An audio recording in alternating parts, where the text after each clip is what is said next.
পড়ছি কবি নির্মলেন্দু গুণ এর স্বাধীনতা এই শব্দটি কিভাবে আমাদের হলো।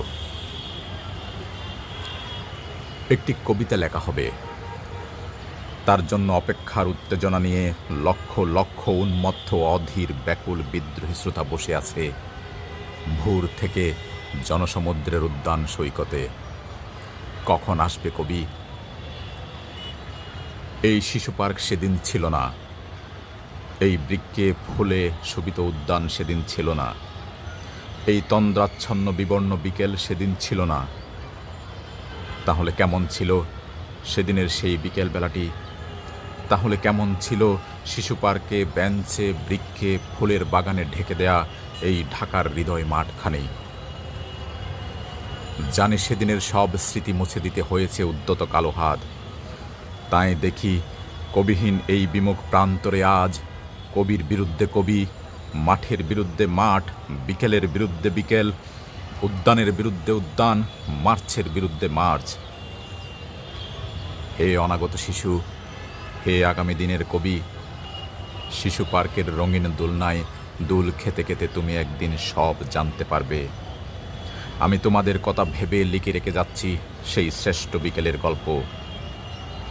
সেই উদ্যানের রূপ ছিল ভিন্নতর। না পার্ক, না ফুলের বাগান, এসবের কিছুই ছিল না। শুধু একখণ্ড অখণ্ড আকাশ যেরকম, সেরকম দিগন্ত প্লাবিত ধুধু মাঠ ছিল দুর্বাদলে ঢাকা, সবুজে সবুজময়। আমাদের স্বাধীনতা প্রিয় প্রাণের সবুজ এসে মিশেছিল এই ধুধু মাঠের সবুজে। কপালে কবজিতে লাল শালুক বেঁধে এই মাঠে ছুটে এসেছিল কারখানার থেকে লোহার শ্রমিক।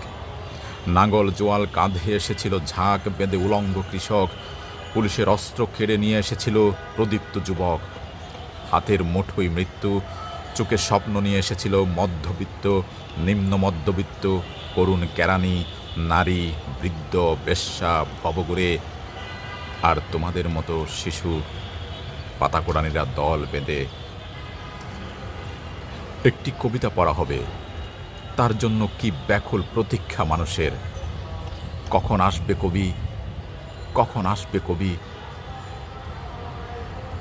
শত বছরের শত সংগ্রাম শেষে রবীন্দ্রনাথের মতো দৃপ্ত পায়ে হেঁটে অতঃপর কবি এসে জনতার মঞ্চে দাঁড়ালেন।